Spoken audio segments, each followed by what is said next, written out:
Balik ang apoy sa Panginoon. Sabi po sa Galatia chapter 5 verse 7. May mga Biblia po ba kayo? Amen! Sige po, tayo po makibukas po kung sino po may mga dala ng Biblia. Medyo seryoso po ngayon yung ating pag-aaralan. Kailangan po ito. Sabi sa Galatia chapter 5 verse 7, maganda na sana ang iyong pagtakbo. Sino ang humarang sa inyong pagsunod sa katotohanan? Diyos po ang pagpara ng kanyang salita. Totoo po yun. Kaya nga po ang ating pamagat, ibalik ang apoy sa Panginoon. Kasi maganda na sana yung takbo natin sa Panginoon. Maganda na sana yung takbo ng paglilingkod natin sa Lord. Kaya lang, ang tanong dito, sino? Sino yung humarang? Wow, may echo. Amen? Sabi niya, ang tanong yan, sino? Kasi maganda na yung takbo natin. Yung unang umibig tayo sa Lord, yung magandang bagay na ginawa natin sa Lord. Yung ginawa natin sa Panginoon, alam natin na maganda kaya lang merong humarang. Kaya ang tanong, sino ba yung humarang na ito? Yun po yung tanong. Kaya pa ating title is, ibalik ang apoy sa Panginoon. Sabi po yan sa Galatia chapter 5 verse 7, okay na ang ating paglakad, pagtakbo sa Panginoon, kaya lang may humarang, may sagabal. Sino ba itong mga humaharang na ito? Dapat kasi excited po ba tayo? Amen! Isa lang po sabihin ko, wag na po kayong magsulat. Kasi wala po kayong may susulat. Kasi style Bible study po itong gagawin natin. Wala po kayong may susulat dyan. Kundi tumingin lang po kayo dito sa harapan. Wala po kayong makikita dyan. Amen po? Amen. Sabi po dyan, ibalik ang apoy sa Panginoong Hesus. Kumbaga, excited ba tayo? Kasi mahalaga na nag-aapoy tayo sa Panginoong Hesus sa paglilingkod natin sa Kanya. Kailangan po yun. Kasi kailangan, pag nagbabalik loob ka talaga sa Panginoon, o ibabalik mo yung init mo sa Lord, kailangan excited ka. Kailangan nag-aapoy ka pagdating sa Panginoon kasi yun ang kailangan ng isang Kristiyano, lalo na po na malapit na ang second coming ng ating Panginoon Jesus. Amen? Amen po? Kaya nga po, diba, sabi po doon sa Galatia chapter 5, sabi po doon, diba, maganda na sana ang inyong pagtakbo. Sino ang humarang sa inyong pagsunod sa katotohanan? Kasi alam natin sa sarili natin na merong humaharang talaga sa pagsunod natin sa ating Panginoong Jesus. Amen? Siguro po lahat tayo naka-experience niyan. O meron dito hindi naka-experience na hindi siya hinarangan ng paglilingkod sa Lord. Meron po ba? May magtataas po ba ng kamay? Wala po, diba? Lahat tayo merong sagabal at merong hinarang ang kaaway para tayo ay hindi makasunod sa katotohanan ng ating Panginoong Hesus. May mga distraction talagang makakarating sa atin o mararanasan natin. Kumbaga, may distraction talaga sa paglilingkod natin. Amen? Kasi walang naglilingkod sa Panginoon na smooth. Meron po ba naglingkod sa Panginoon na smooth lang ang paglilingkod niya? Wala po, diba? Kasi pag smooth, ibig sabihin, hindi ka sa Lord. Amen? Yun naman po talaga ang katotohanan Papayag ba si Taning na hindi ka hadlangan sa pagsunod sa katotohanan? Siyempre, ito si Taning, hahadlang talaga siya. Amen? Kaya nga sabi, ibalik ang apoy sa Panginoon kasi tayo ay dating sinagabalan ni Satan at dating hinarangan ni Satan sa pagsunod natin sa katotohanan sa paglilingkod sa ating Panginoong Hesus. Kumbaga may mga humaharang talaga sa ating paglilingkod, may distraction. Doon pa lang ang tanong, di ba, sino? Sino yung humarang sa inyo sa paglilingkod? Kasi may sagabal na, may distraction na, ibig sabihin, buhay na buhay si Taning. Kaya ang tanong mo sa iyong katabi, sino ang humarang sa iyo? Sino ang humarang sa iyo? Si nanay ba? Si tatay ba? Si kapatid ba? Si kapitbahay ba? Marami, amen? Maraming gustong humarang sa atin. Para bakit? Bakit? Kasi para hindi tayo makasunod sa katotohanan sa ating Panginoong Hesus. Maraming sagabal, maraming humaharang sa ating paglilingkod. Kasi bakit po? Sa paglakad po natin sa Panginoon dapat meron po talagang hahadlang at merong sagabal. Kaya kailangan kung alam mo sa sarili mo na may sagabal at humarang sa pagsunod mo sa katotohanan, ibalik mo ang apoy mo sa Panginoong Hesus. Amen? Amen po? Meron po talagang hadlan at sagabal po sa ating pagsunod sa paglakad, sa paglilingkod natin sa ating Panginoong Hesus o yung sa relasyon natin sa ating Panginoong Hesus. Sino po ba'y nakakaramdam po niyan? Wala po? nakakaramdam na sa paglilingkod mo at sa paglakad mo sa Panginoon, walang sagabal at walang harang? Ba't kanina walang nagtatakas? Sino po dito nakakaramdam at nakakaranas na merong hadlang at sagabal sa paglilingkod mo? Lahat po tayo, di ba? Kaya kailangan ibalik ang apoy sa Panginoon. Kasi lahat tayo hinadlangan, lahat tayo hinarangan ni Taning. Ito si Taning na to, parang bara talaga sa ating paglilingkod dyan. Kumbaga sa alulod, siya'y nagbabara sa alulod. Sa paglilingkod natin, siya'y nagbabara. Binabarahan niya ang ating puso, binabarahan niya ang ating isip, para bakit? Hindi mabalik ibalik, para hindi mabalik yung alab mo sa Panginoong Hesus. Amen? Amen. Kasi bakit po? Kasi tingnan po, lahat po tayo nakakaramdam po ng ganyan. Amen? Amen. Kasi bakit tingnan nyo pa? It's so easy start something. Kumbaga, ang bilis-bilis magsimula. Amen? Kumbaga, ang daling gawin ng simula. Paano ko ba sinabi ang easy gawin o madaling gawin yung simula? Kasi excited ka eh. Amen? Di ba pag excited ka, di ba parang ang bilis-bilis mong gawin. Excited ka, may joy ka sa puso mo, napakadali kapag nagsisimula. Saan? Nung dating ikaw ng unang pag-ibig mo sa Lord, napakadali magsimula. Madaling gawin pagdating sa Lord. Amen? Kumbaga, bakit po? Kasi nandun yung excited mo. Nandun yung joy mo. Nandun yung kagalakan mo. Kaya napakadaling magsimula sa Panginoon. Tatalakayin po natin yan. Kumbaga, pag ikaw po ay ang daling magsimula, kumbaga, in love ka sa paglilingkod mo sa Panginoon. Di ba po, nang unang pag-ibig mo sa Lord, di ba parang in love ka, excited ka, gusto mo pag pumapanig ka sa hagdanan, hindi by step, ganyan ang hakbang mo agad. Di ba kasi excited ka? Galak ka. Ibig sabihin, pag simula pa lang, na tayo na-in love sa Lord, nandun yung excited. Amen? Nandun yung parang joy mo. Amen? Kaya lang, may humarang at sagaban. Amen po? Amen. Baga napakadali. Pag in love ka sa Panginoon, kumbaga, nandun yung excitement mo pagdating sa Lord. Wala kang ibang ginagawa, kundi excited ka sa pag-worship, sa Panginoon, excited ka manalangin sa Panginoon. Ang tanong, excited pa po tayo mag-worship ngayon? Excited pa rin po ba tayo manalangin sa Lord? Uwe. Amen? Kasi ako minsan di ako excited. Totoo lang po papakatotoo lang po ako. Kasi minsan tumating po ang time, minsan tinatamad din po ang manalangin. Pero kayo excited po kayo lagi? Po? Parang wala ng tao. Hello? Tok. Amen? Totoo po yun. Kasi minsan sa paglilingkod natin, nakakasunod tayo sa katotohanan, pero may sagabal at hadlang. Sabi ko nga po kanina sa inyo, ako po minsan sinasagabal o hinahadlangan ng kaaway. Huwag ka manalangin, matulog ka, maantok ka. Ako naman diretso, taklog ng kumot. Wala na. Hadlang na. Amen. Pero kayo po, hindi hinahadlangan. Sabi niyo kanina, hindi. Amen? Yan. Kasi excited ka. In love ka sa Lord. In love ka sa pag-worship. In love ka sa mga bagay na ginagawa mo sa Panginoon. Kasi bakit? Yun yung start mo sa Panginoon eh. Yung nag-start ka sa Lord, talagang excited ka. Gusto mo talaga yung hagdanan, isang hakbang lang talaga, nandito ka na sa taas. Galak ka na. Amen? Pero dahil merong hadlang o sagabal, nimulte mo isang step ng hagdanan, hindi mo pa mailapad yung paa mo. Ganun po si Taning. Kung hanggang kailan kanya pwedeng hadlangan, hahadlangan kanya.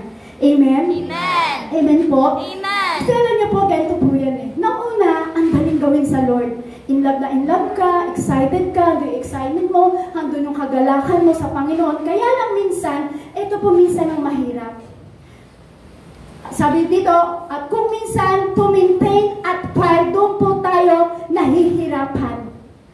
Nang simula, ang dali mong gawin.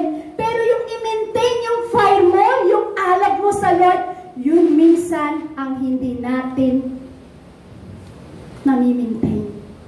Doon po tayo nahihirapan. Amen? Amen. Kasi sa simula, ang bilis gawin. Pero yung i-maintain mo, yung bagay na mag-fire ka ng todo sa Lord, tayo nahihirapan gawin po ang isang bagay na yun.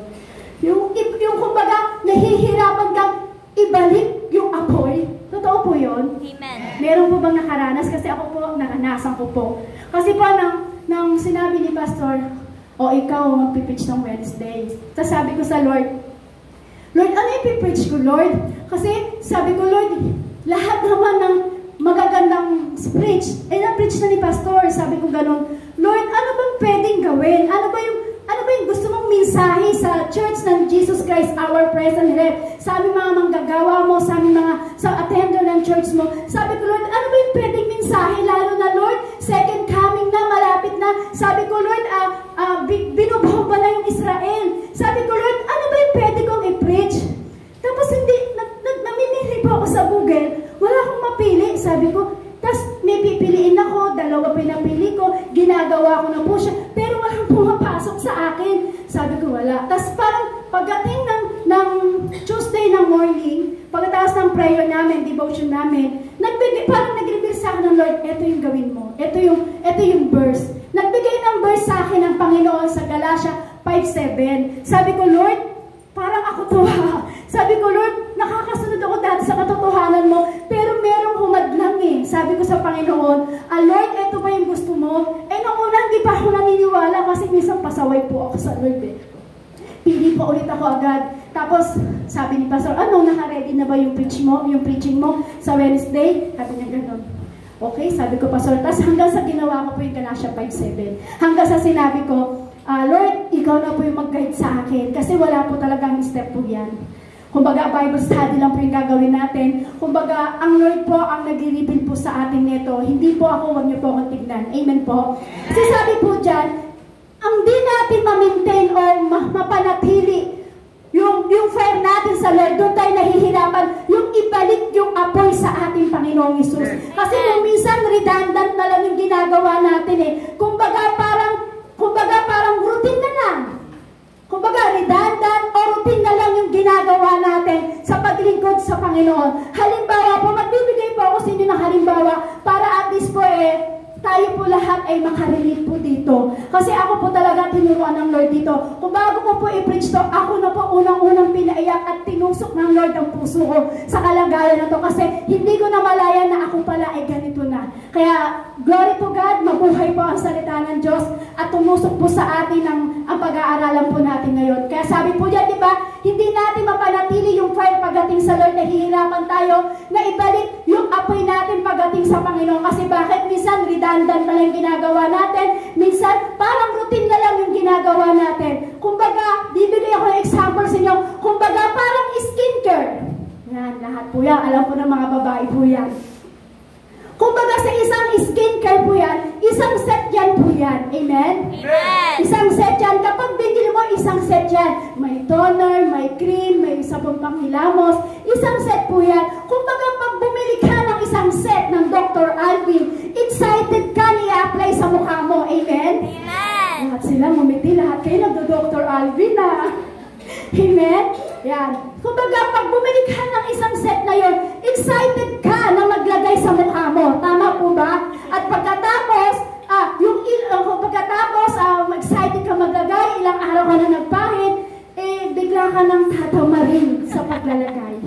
Tama po? Una, pangalawa, pangatlo, ang hirap na magpahid kasi bakit? Tinatamad ka nang maglagay. Amen? So, excited ka na una. Kasi, wow, magkaroon pinili ko to sa isang set ng Dr. Alvin. May cream, may sabon, mayroong toner, bulak na lang ang bibilin ko ulit. Amen? Kumbaga, excited kang ilagay yon. Pero pagdating ng kinalaunan, tatamarin ka na rin sa paglalagay sa iyong mukha. Amen? Amen.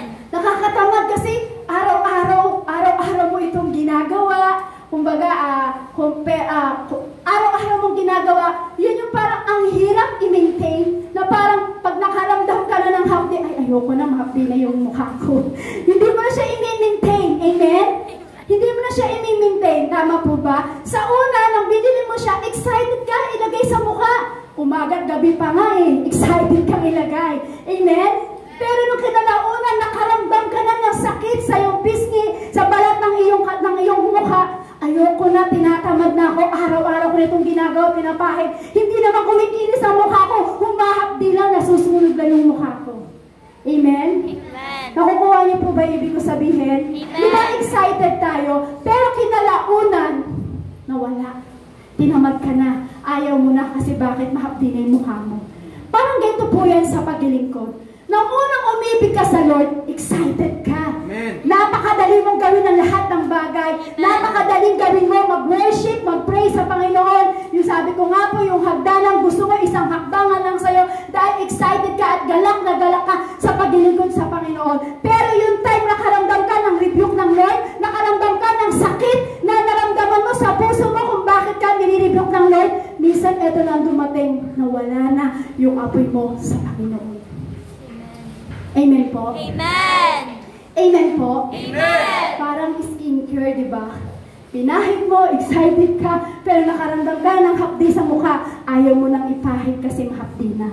Ganon din po sa paglilingkod. Excited ka ng una na umiibig ka sa Lord dahil mag-aalab yung apoy mo sa Panginoon. Pero yun tayo nakaramdam ka ng rebuke, nakaramdam ka ng pagtutuwid sa ng Panginoon, nakaramdam ka ng kirot sa iyong puso. Ano ang nangyari po? Tinamad ka na. Nang wala na yung alab mo sa Lord. Amen? Amen. Amen po? Amen. Amen po? Amen. O halimbawa naman po ganito. Magbibigyan po ako ng example, sabi ko nga sa inyo, wala kayong isusulat dyan. Kaya itago niyo yung notebook nyo at ballpen nyo. Start Bible study tayo. Amen? Yan. Halimbawa naman po, magbibigay po ako ng example. Bumili ka ng bagong cellphone. Pag bumili ka ng bagong cellphone, ayaw mo itong magagasgasan. Tama po ba? Amen. Amen po? Amen. Sino po yung mga bagong cellphone dito? Sister Ruth. Yan. Di ba po, pag may bago kang cellphone, ayaw mo itong magagasgasan. Amen. Amen? Ayaw natin siyang magagasgasan kasi bago siya. Iniingatan natin kasi bago nga po yung cellphone mo. Amen po? Amen. Di ba? Kapag bago yung cellphone mo, inilalagay mo pa ito sa isang magandang pouch o order ka pa sa Shopee. Kung ano kahit mahal yung pouch na yan, o-orderin mo kay Shopee. At to cart, ay hindi na, buy na kaagad. Place to order na agad. Kasi bakit? Kasi alam mo bago yung cellphone mo, kaya gusto mo ilagay mo siya sa magandang pouch. Amen? Ayaw mo magagasgasan. Pero kapag tumatagal na, okay lang kahit magasgasan, okay lang kahit lumilipad yung cellphone. Alam niyo po yung cellphone ko ni Sister Shen, parang aeroplano po yan. Pag umaga pa lang, nahawakan niya na yan at nilagay sa lamesa mamaya, lumilipad lagi yung cellphone niyan. Amen? Kasi wala na, lumanin. Amen po? Di ba ganun po tayo? Ayaw nating nagagasgasan. Di ba po? Pagbago. Pero pag kalaunan na at lumana, okay lang kahit mabasag, kahit basag na yung screen mo. Okay lang, pinagtsatsagaan mo pa. Amen? Kasi lumana. Amen po? Bakit ko po ibinibigay na example po ito? Kasi ito po kasi yung gusto, ito po kasi yung, kumbaga ito po yung gusto natin na gawin, di ba po, pag may bago, di ba po? Bakit ko po siya ibinibigay na example? Kasi ang gusto ko po i-relate natin sa relasyon natin sa Panginoon ito. Di ba pag bago ka sa Lord, ayaw mong napipigilan ka. Amen? Pag bago ka sa Lord at bagong in love ka sa Panginoon, di ba ang ginagawa mo, talagang sinisecure mo, ay anong oras na, ay baka malita ko, takbo ka na kagad sa church. Amen po? Kasi nandun yung bagong, yung unang pag-ibig mo sa Lord. Pero kinalaunan na, tumagal na sa paglilingkod. Ay, okay lang, hindi pa naman sila nag-i-start eh. Okay lang. Ay, okay lang kahit hiling na lang ang madatnang ko, okay lang naman. Bumabaksak ang ating espiritu sa bagay na yun. Amen? Tingnan niyo po, sa isang gadget po, gawa, karoon din po sa ating espiritu. Talaga, Sister Meran, maraming mga kaiklayan. Amen po. Kasi gusto ko lang po i-relate natin sa ating Panginoong Jesus. Minsan ganun po tayo, napaka-excited natin sa una. Napaka-excited mo dahil unang-unang umibig ka sa Lord. Napaka-easy pa nating gawin yung mga unang ginagawa natin sa Panginoon. Di ba po? Pag una ka pa lang sa Panginoon, napaka-easy mong gawin. Madali mong gawin na kahit sino humadlang sa'yo, easy ka lang. Hindi mo ako mamipigilan. Napaka-easy. Amen po? Kasi bakit? Excited ka eh. Pero sa kalaunan na yun, yung maintain natin, yung fire, i-maintain natin yung alab natin sa Panginoon, yung kumbaga, ginagawa sa Panginoon, doon tayo nahihirapan eh. Yung i-maintain yung fire na manalangin. Yung maintain mo yung fire na mag-church ka lagi. Yung maintain na fire na hindi ka dapat malilate sa gawain. Ang hirap minsan gawin yun. Amen? Amen. Kasi bakit po? Kasi wala na nga po yung apoy natin sa Lord. Amen po? Amen. Nahihirapan na tayo i-maintain yun. Kasi alam niyo po, doon tayo hindi makahakbang sa bagay na hinarang ni Satan. Doon tayo hindi makatakbo. Doon tayo hindi makatakbo o makahakbang sa ginawa ni Satan, ni Taning, sa pagharang, sa pagsunod mo, sa katotohanan, sa ating Panginoong Isus. Katulad na lang po ng isang halimbawa, ayan, halimbawa po, sabi nga po sa inyo, Bible study po ito, pero alam kong tutusok sa atin to. Kasi ako po talaga, hindi ko tinusok ng Lord eh. Minaso ng Lord yung puso ko.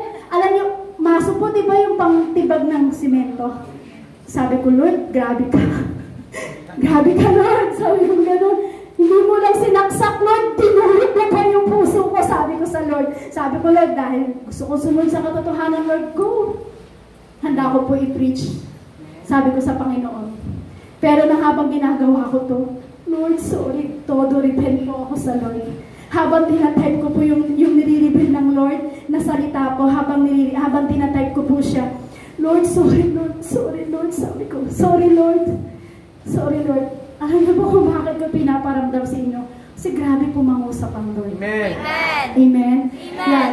Diba, example ko po kanina, kung tayo po ay meron pong bagong cellphone, at kung ikaw ay may skincare, ngayon naman po ang aking example, katulad na lang po sa mag-asawa at boyfriend and girlfriend. Amen? Yung it's easy to fall in love. Diba, doon sa napangasawa mo, na-in love ako agad. Doon sa boyfriend ko at sa girlfriend ko, isang tingin niya lang sa akin, nahulog na ako. Amen? Kasi it's easy to fall in love. Amen po? Kasi tinabaya sa mag-boyfriend at mag-girlfriend, mabilis ma-fall in love. Totoo po ba yun, mga kabataan? Pag may boyfriend ka at girlfriend, o dahil walang lalaki dyan, ilan lang, kayo muna mga girl. Boyfriend lang walang girl. Amen? Mabilis tayo ma-fall in love. Dapat ang lalaki, kapwa babae. Ang babae, kapwa lalaki. Hindi pwedeng kapwa babae sa kapwa babae. Hindi pwedeng lalaki sa kapwa lalaki. Sa impyerno tayo matutulog doon. Amen? Amen! Yan. Balik po tayo dito. Sabi po dito, sa mag-boyfriend daw po at mag-girlfriend, mabilis ma-fall in love. Totoo po ba yun? Kayong mga nanay, na-fall in love po ba kayo sa inyong mga asawa? Nag-blink-blink-blink ba ang inyong mga mata? Pag nakita niyo si Mr. dati, nang unang na-in-love kayo sa Mr. niyo, ang laki ng heart sa inyong mata. Parang, totoo po ba yun? Diba? Ang bilis natin ma-fall in love. Kaya okay, Pastor, ang bilis ko ma-fall in love. Kasi Piolo Pascual. Amen? Well, si sister, mga pinagkagawa. Ito po yun. Diba pag mag-boyfriend o mag-girlfriend o sa mag-asawa, mabilis ma-fall in love. It's easy to fall in love. Mabilis ma-in love, mabilis ma-fall. Kaya nga po, diba, in love ka na kahit mahirap. Dahil in love ka, gagawin mo ito. Amen? Kasi may nakikita, gagawin mo na ito kasi, bakit po? Sa mag-boyfriend at girlfriend, mabilis ma-fall in love. Totoo po yun. Amen? Pero yung harder to stay sa pagka-in-love sa kanya, parang ang hirap. Totoo ba mga kabataan? Kasi ang mga nanay, hindi ko natatanong kasi tagang naka-stay na sila doon sa kanilang asawa. Kayo na lang mga kabataan. Di ba? Ang bilis mo ma-fall in love, pero yung stay sa pagka-in-love sa kanya, parang ang hirap. Kasi bakit? Kasi pag nakikita mo na meron ka nang hindi nakikita mo okay sa kanya, o hindi, meron ka nang hindi mga bagay na hindi gusto na ginagawa niya, isipin mo, ay ganun pala siya, ay ganito pala siya, ay may muta pala siya sa mata. Amen? Yung parang, ay ganun pala siya, ay may muta pala siya sa mata. Amen? Kumbaga, ayaw mo na. Kumbaga, ayaw mo na. Ayoko na, may muta siya sa mata. Ay, ayoko na, tululaway na siya. Hindi ka na na-fall in love. Ano nangyari? Nawala na yung pag-fall in love mo sa kanya. Ano nangyari?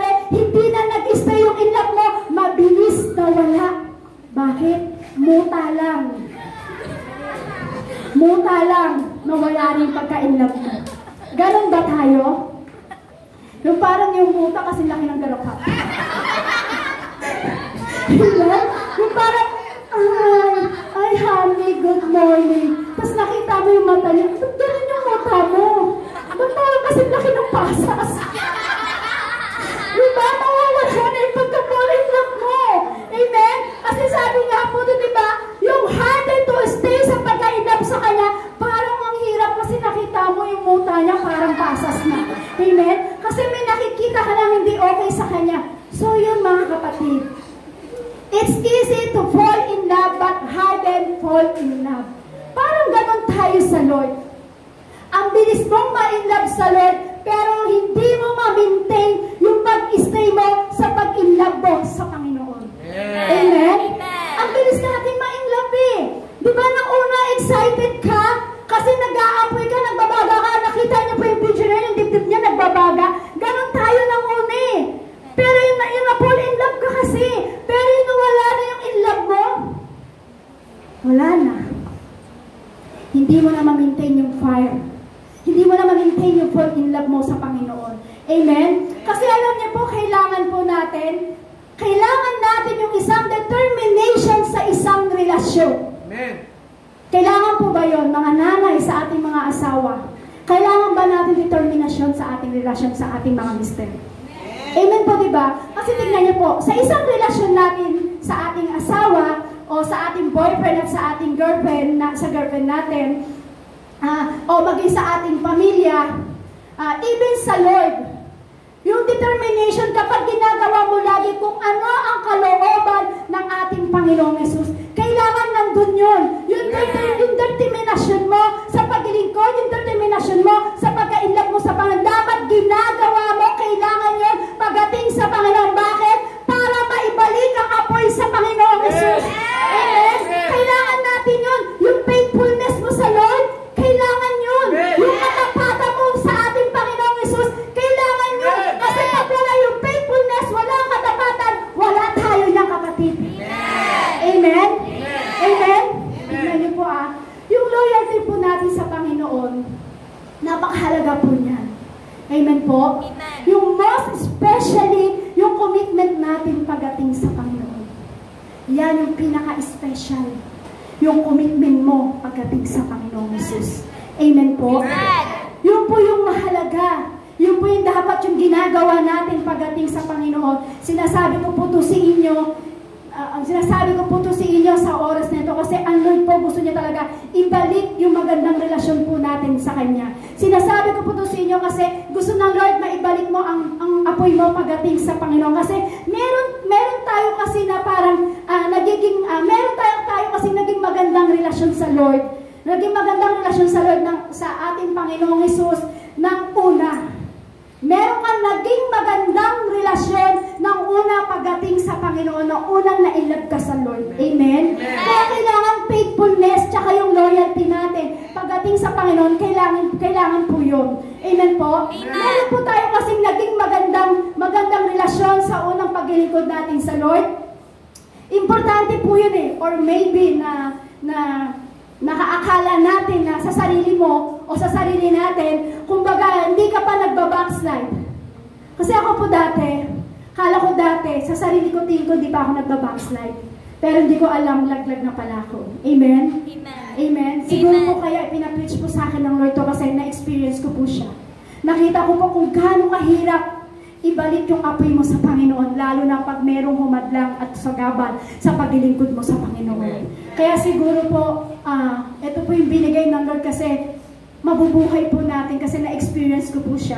Sabi ko nga po sa inyo, hindi lang sinaksak ng kutsilo ng Lord ang puso ko, kundi dunulog pa ng Panginoong Hesus. Dahil sa bagay na yon, meron akong natutunan pagdating sa lahat ng ginawa sa akin ng Panginoong Hesus sa aking buhay.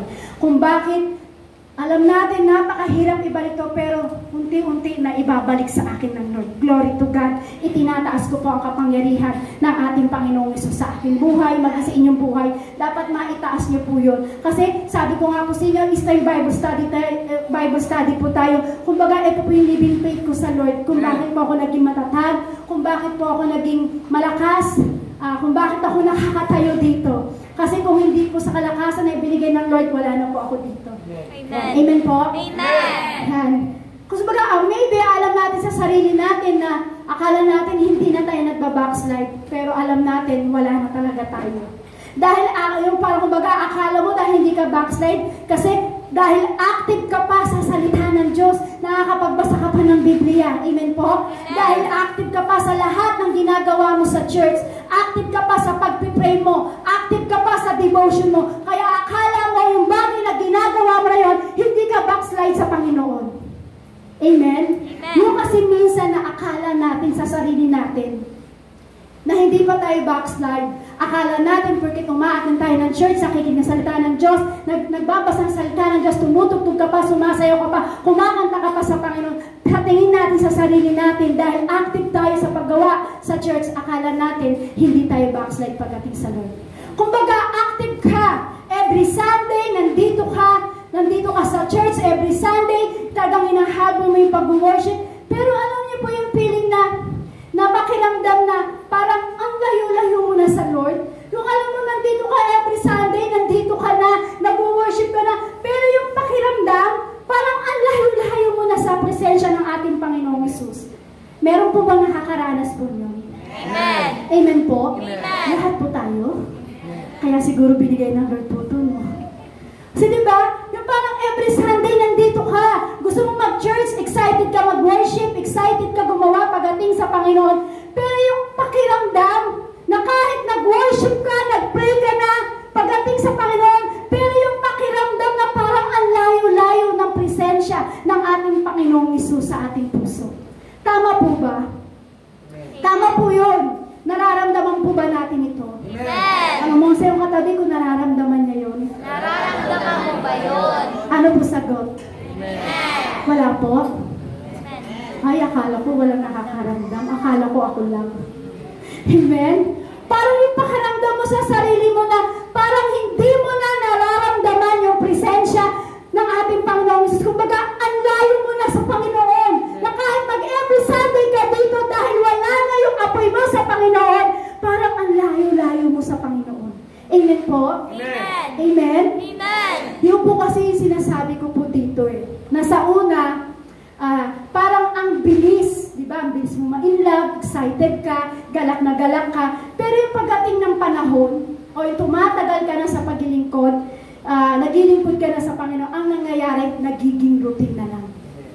Tama po? Amen. Di ba? Excited ka mag-church, excited ka mag-worship, pero yung puso mo, nararamdaman mo ang layo-layo ng presensya ng Lord.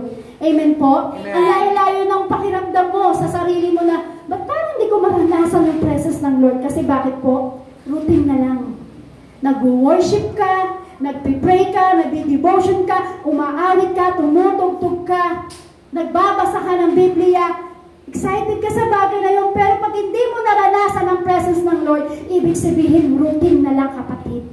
Amen? Redundant or routine na lang yung ginagawa natin pagdating sa Panginoon. Amen po? Kasi tumatagal na kasi. Kumbaga, tumatagal ka na. Kumbaga, ay, nakakatamad na mag-pray. Routine na lang eh. Pag routine na lang, malayo talaga na maranasan mo ang apoy ng ating Panginoong Jesus. Amen? Amen. Pag routine na lang yung ginagawa natin sa Panginoon. Parang hindi ka na nag-i-enjoy. Yung parang wala ka ng joy. Tingnan mo yung kapatid mo kung may joy. Ay, parang may nakasimangot. Tingnan mo yung katabi mo kung may joy. Ano ba yung joy na yan? Dishwashing? Tingnan mo ulit yung katabi mo kung may joy at may ngiti at kagalakan sa puso at sa kanyang mga labi. Lord, hallelujah! Praise the Lord!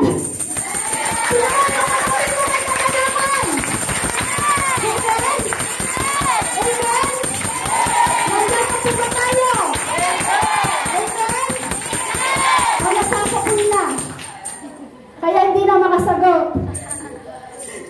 Amen po?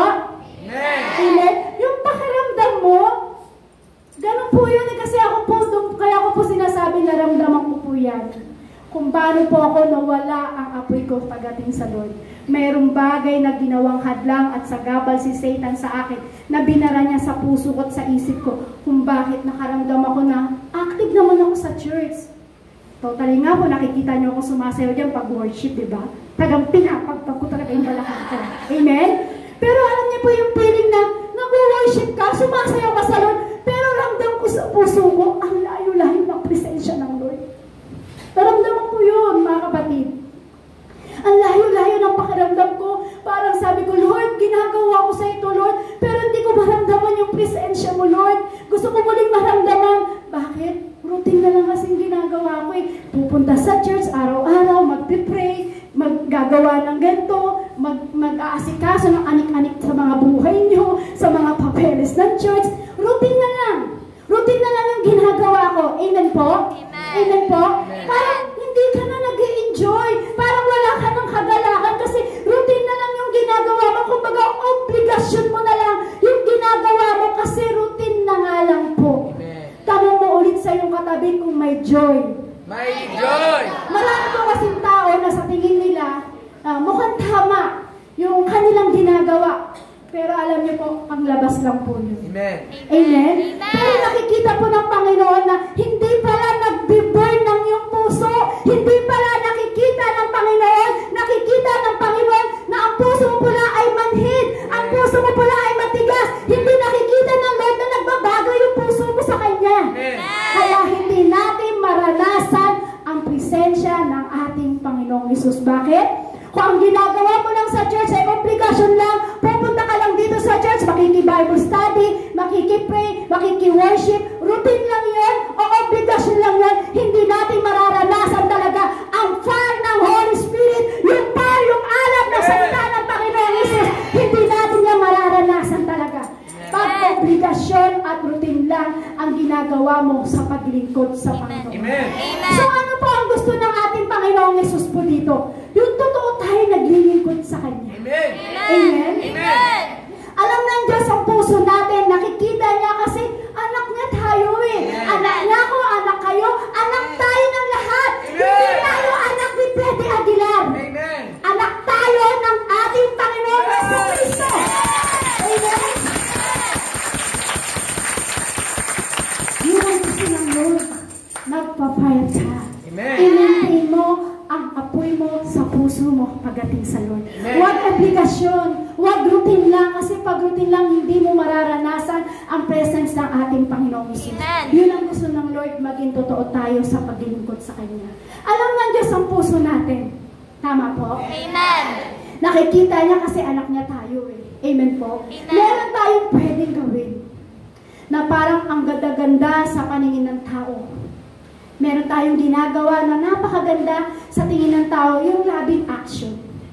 Alam niyo yung loving action? Hindi yung karate, hindi yung action. Kung baga ginagawa mo yung loving action. For example po, yan, example na naman po tayo, sabi ko nga po sa inyo, Bible study. Kaya di ko po kayo pinaglabas ng notebook nyo at ballpen kasi ganyan lang po talaga siya. Amen?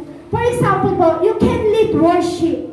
You can lead dance with all energy. Pag nagilid ka ng worship, pag nagilid ka ng dance, talagang with all energy, ibinubuhos mo lahat ang iyong energy. Amen? At ito po ang maganda.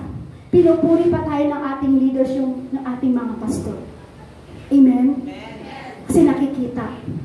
Pero saan? Panglabas lang. Pero deep inside na parang hinang-ihina ka na, nanlalamig ka na. Di ba po? Sabi ko sa inyo, pag ginawa nating obligasyon at routine lang, at nakikita na ginagawa lang natin sa panlabas lang, pero inside sa puso natin, deep inside sa puso natin, nanlalamig ka na. Sino po dito ang nanglalamig? So it could be routine na lang yung ginagawa mo. Pag lukewarm ka na at nanglalamig ka na, routine na lang yung kapatid, obligasyon na lang yung kapatid. Sino po ulit yung nanglalamig? Alam niyo po, hindi masamang umamin sa Lord. Kasi pag inamin natin sa Panginoon ang lalamig na tayo, alam niyo po, ang Lord na ito i-restore. Amen. Amen? Amen. Amen? Kasi yan po yung ginawa ng Lord sa akin. Hindi niyo po namamalayang ako po'y dapat mawawala na talaga sa paglilingkod. Pero yung the best, yung ginawa ng Lord, inagawa ko ulit ng Lord. Nirestore ako ng Lord, inamin ko, Lord, nanlalamig na ako, Lord. Inamin ko, Lord, wala na ako, Lord, wala na yung apoy ko sa'yo. Kaya alam niyo po, once na marinig ng Lord na umaamin ka, na ikaw lukewarm, nanlalamig ka na, alam niyo po, i-restore ka ng ating Panginoong Hesus. Amen. Amen? Amen. Kaya lamang po, tignan niyo po, pag nagilid ka ng worship, nagilid ka ng dance, ibinuboost mo lahat yung energy mo, pero deep inside, nanlalamig ka na. So, kumbaga, routine na lang po yun. Kasi minsan, obligasyon na lang. Hindi na yung ino-honor ng Lord. Kumbaga, di na siya privilege sa'yo. Hindi na siya una sa'yo kasi obligasyon na nga lang eh. Routine na nga lang. Tama ba, mga dancing? Nagilid ng mga dance, nagilid kayo ng sayaw, kayo sumasayaw dito. Nararamdaman niyo ba na parang sumasayaw kayo pero ang layo ng puso niyo sa Lord? Ibalik niyo sa Lord ang apoy niyo. Nanlalamig kayo mga dancing? Lukewarm ba kayo mga dancing? Sabi sa inyo, hindi masamang umamin sa Lord. Pag umamin ka sa Lord, i-restore ka ng ating Panginoon. Amen? Uulitin ko po, sino po ang nanlalamig na sa Panginoon? Glory to God. Kung nanlalamig ka na sa Lord, ibalik mo ang apoy mo pagdating sa Panginoon Jesus. Amen? Kasi minsan, obligasyon, hindi na natin nagiging honor ng Lord. Kumbaga, hindi na siya privilege. Kumbaga, obligasyon na lang, routine na lang yung ginagawa natin. Mga kapatid, ang paglilingkod po kasi, kailangan is privilege. Yung privilege na kailangan nang gawin natin sa Panginoon. Siya yung inuuna. Kumbaga, ino-honor mo siya. Amen? Pero ang ginagawa mo sa Panginoon, yung tama. Amen. Amen? Yung tama. Hindi tayo may tama. Imegos-megos mo na yan. Amen? Pag wala na ang apoy sa'yo, imegos-megos mo na yan, kapatid. Halu-haluin mo na yan, kapatid. Amen? Huwag po natin gagawing obligasyon. Huwag natin gagawing routine na lang yung mga bagay-bagay na ginagawa natin pagdating sa Lord. Amen? Kasi every Sunday nandito ka, nag-worship ka sa Panginoon, pero yung heart mo is cold. Frozen. Amen? Buti pa yung puso ng baboy doon sa palengke, frozen lagi. Buti tayo hindi, laging nag-aalab. Amen? Meron po ba ditong frozen ng heart? Wala. Amen? Lumalaban. Amen? Laban ko po. Amen? Parang kanta ni Pacquiao. Laban ko to. Di ako susuko. Ibibigay hati niyo. Ayan. Balik po tayo sa Lord. Ayan. Kasi pinapatawa ko lang po kayo kasi para na po kayo nanlalamig eh. Amen? Yan. Every Sunday, kumbaga nandito ka, nag-worship ka, pero yung puso natin is cold. Lukewarm. Alam niyo po, yan po yung ayaw ng Panginoon. Amen? Amen. Ayaw ng Lord po yun na nag-lukewarm ka. Kumbaga, tignan niyo po, minsan may assignment na ibinigay sa atin ng ating Panginoong Hesus. May binigay sa atin ng Lord. Excited tayo, di ba? Punong-puno ang iyong puso ng mga bagay na gusto mong gawin sa Lord. Excited ka eh. Punong-puno yung puso mo na gustong gumawa sa Panginoong Hesus. Kasi bakit? Hindi pa tayo lukewarm yun, kapatid. Amen? Ginagawa natin ang lahat ng bagay pagdating sa Lord. Pero alam niyo po, pag tayo po talaga ay may alab sa Lord, punong-puno ang puso natin ng excitement. Yung may energy, yung may joy ka, yung pet sa blessed, binigyan ka ng ganong assignment ng Lord. Kumbaga mayroong assignment na binigay ang Lord sa'yo. Excited ka, blessed na blessed ka. Lord, thank you Lord. Nakuha mo Lord, na ako bigyan ng assignment ng taga-attendance Lord. Thank you Lord, excited ka. May joy ka, kahit taga-attendance ka lang. Minsan, naalala ko nang unang ako po'y nakakilala sa Panginoon. Inakay po ako ng aking kaibigan. Tapos ako po talaga talagang nag-church. Talagang parang ako po nag-involve na kahit hindi maganda ang aking boses, Regine Velasquez, nag-way po ako. Sabi ko, Lord, thank you. Maraming salamat, Lord, kasi excited ako. Kasi ang boses ko, Regine Velasquez. Amen? Excited akong gawin. May joy ako. May ganang ako. Hanggang sa sinabi ng pastor namin, Sister Mary Ann, bibigyan kita ng assignment. Ikaw ang maglagay sa acetate. Kasi hindi pa po PowerPoint dati. Acetate pa lang. Sino po nakakalam ng acetate? Di ba po yung tagang masisilaw ka sa liwanag? Yung po, tuwa-tuwa ako. Yung sabi ko, Lord, thank you, Lord, binigyan niyo po, sarado pa ang church, nandun na po ako sa church po namin. Bakit? Excited na ako maghahaganyan ng acid trip. Kasi bakit? May joy po ako sa paglilingkod sa Panginoon. Amen po? Amen. Excited na po tayo, pero yung dumating yung punto ng parang nawawala na yung init natin sa Lord. Kumbaga yung pinapangarap mo, kumbaga yung pinapanalangin mo, yung hindi binigay ng Lord. O halimbawa, yung pinapangarap mo at pinapanalangin mo, excited ka kasi alam mo ibibigay ng Lord. Amen po? Amen. Amen? Amen. Kasi minsan ang pangarap natin, minsan yung panalangin natin, minsan binibigay na ng Lord eh. Andun yung excited natin. Pero kapag nawawala na yung excitement sa paglilingkod, habang tumatagal po, namamalayan natin na parang routine na lang pala.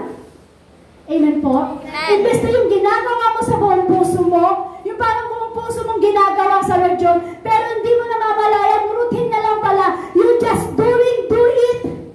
Kumbaga parang wala na. Parang hindi mo namamalayan, routine na pala yung ginagawa mo. Alam niyo po, it's reminder po ito ng ating Panginoong Hesus. Reminder po ito ng ating Panginoon. Sabihin mo sa iyong katabi, kapatid, delikado yan. Delikado yan. Hindi po natin kasi maluloko ang ating Panginoong Hesus. Amen? Amen. Amen? Amen. Nakukuha niyo po?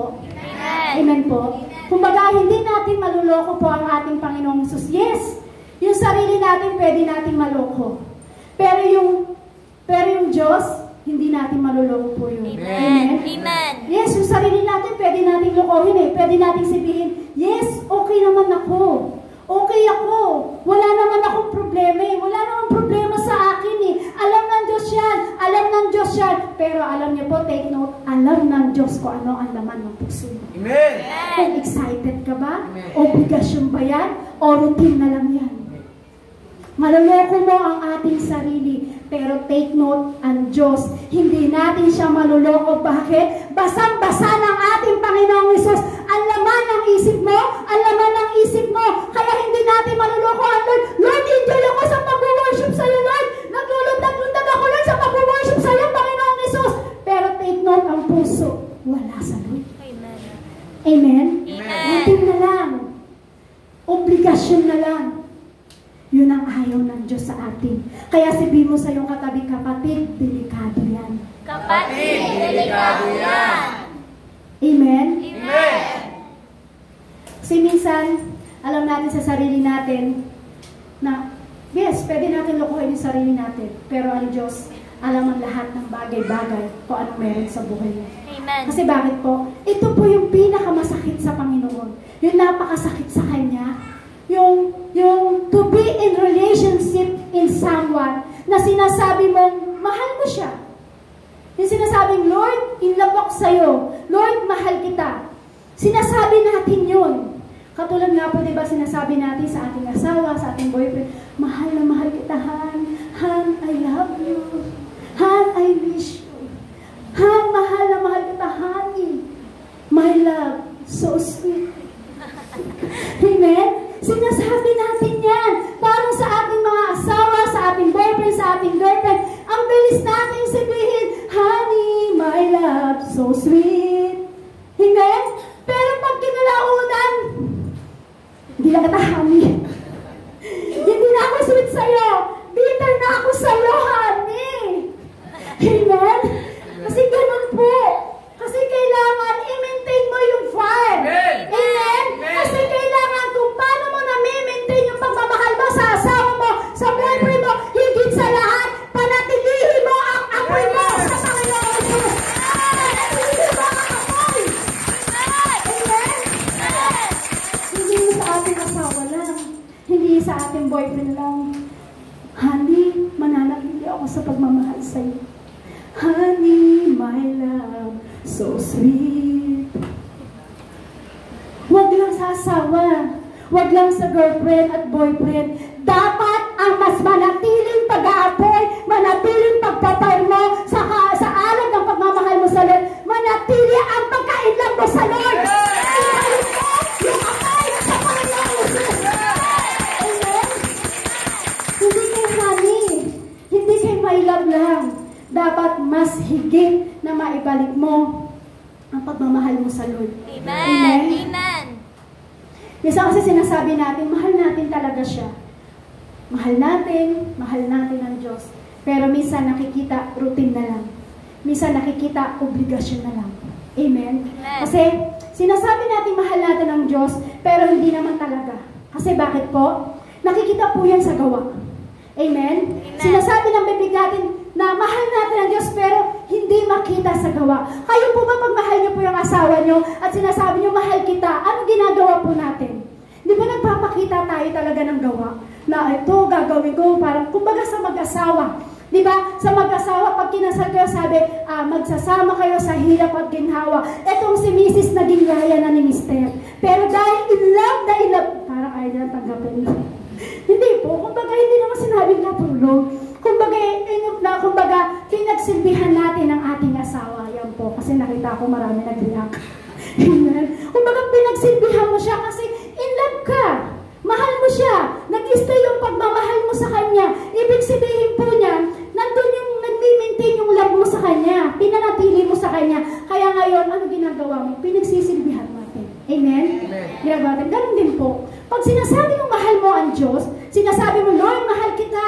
Lord, mahal kita. Ipaglalabang kita, Lord. Walang makakapigil sa akin kahit ano magsimba. Walang makakapigil sa akin, Lord, kasi mahal kita, Lord. Pero dapat, alam niyo po, nakikita po, hindi lamang sa bibig na naririnig. Dapat nakikita sa ating gawa. Amen? Amen. Kasi bakit po? Kapag hindi po nakikita, so, delikado po yun. Delikado po yun at napakasakit sa ating Panginoong susunod. Tingnan niyo po, pag ang asawa mo at hindi mo nakikita, pinagsisilbihan ka, at hindi mo nakikita wala siyang ginagawa para ipakita yung pagmamahal sa'yo, ano nararamdaman mo? Pa? Parang walang mga asawa yung mga kapatid, ah. Ako lang po ba yung may asawa dito? Pastor, patawarin mo ko. Amen? Siyempre, pag mahal mo yung asawa mo, anong gagawin mo? In love ka, di ba? Pagsisilbihan mo siya. Hindi lamang sa bibig na sinasabi mo, mahal kita, honey. Mahal kita, love. Amen? Amen? Pero ganun din po sa Lord. Pag gusto mong ibalik yung apoy sa Panginoon, dapat ang ginagawa po natin, hindi lamang labas sa bibig. Dapat meron tayong nakikita na ginagawa ng ating Panginoong Hesus. Amen? Amen. Kasi pag hindi po nakita ng Lord yun, delikado po yun. At yun ang pinakamasakit sa ating Panginoong Hesus. Na ginagawa natin ang lahat ng bagay, pero hindi pala nakalulugod sa Panginoon. So ito po yung sinasabi ko ngayon sa inyo, mga kapatid. Yung parang na showing people na okay ka lang, na showing na on fire ka sa Panginoon. Nakukuha niyo po? Amen. Yung pinapakita natin, okay lang ako. Yung pinapakita natin, alam na alam ako sa Panginoon. Pero alam mo sa sarili mo na nalalamig ka na pala. Amen. Diba? Yung sinasabi ko po sa inyo, nakukuha niyo po, diba, nag-worship tayo every Sunday, talagang yung balakang natin, ginaganyan talaga natin. Diba? Talagang todo ka sumayaw sa Lord. Talagang pinapakita mo na talagang parang na-fire ka. Pinapakita mo talaga na nag-aahalap ka. Pero kapatid, alam mo sa sarili mo na nalalamig ka na pala. Amen? Amen po? Amen. Kumbaga maybe na may mga nakakapasok sa buhay sa ating buhay na kasalanan.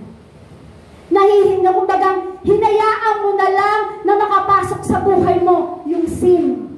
Kung bakit na parang nagpapakita tayo ng ginagawa natin sa pag-worship.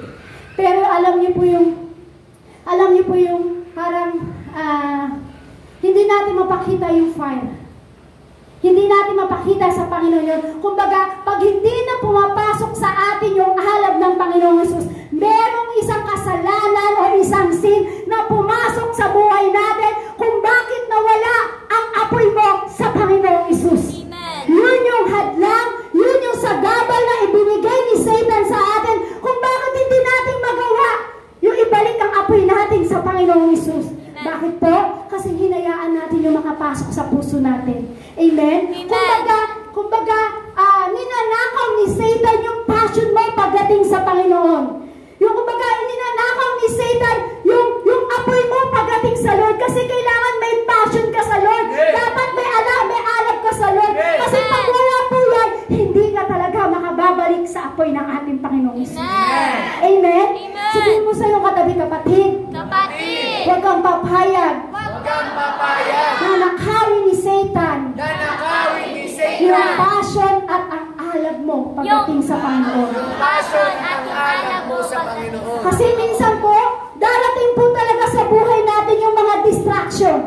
Tama po? May mga darating minsan sa buhay natin yung problema. Amen po? Yung mga minsan darating sa paglilingkod natin yung hadlang talaga. Itong hadlang na to talagang ginagawa ni Satan ito. Kaya kailangan wag mo papapasukin sa buhay mo yung hadlang na inilalagay ni Satan sa iyong paglilingkod. Amen? Yung distraction, darating po talaga yan. Kaya po diba, sabi nga po diba sa Galatia chapter 5 verse 7 kanina, na maganda na sana yung pagtakbo, maganda na sana yung pagtakbo. Kaya lang, may humarang sa pagtakbo natin sa Panginoon. Kaya di ba tinatanong, sino? Sino yung humarang? Amen? Kasi meron pong dalawang bagay na po kasi na naging okay tayo eh. Okay tayo ng una. Nung una, okay tayo ng una sa Lord.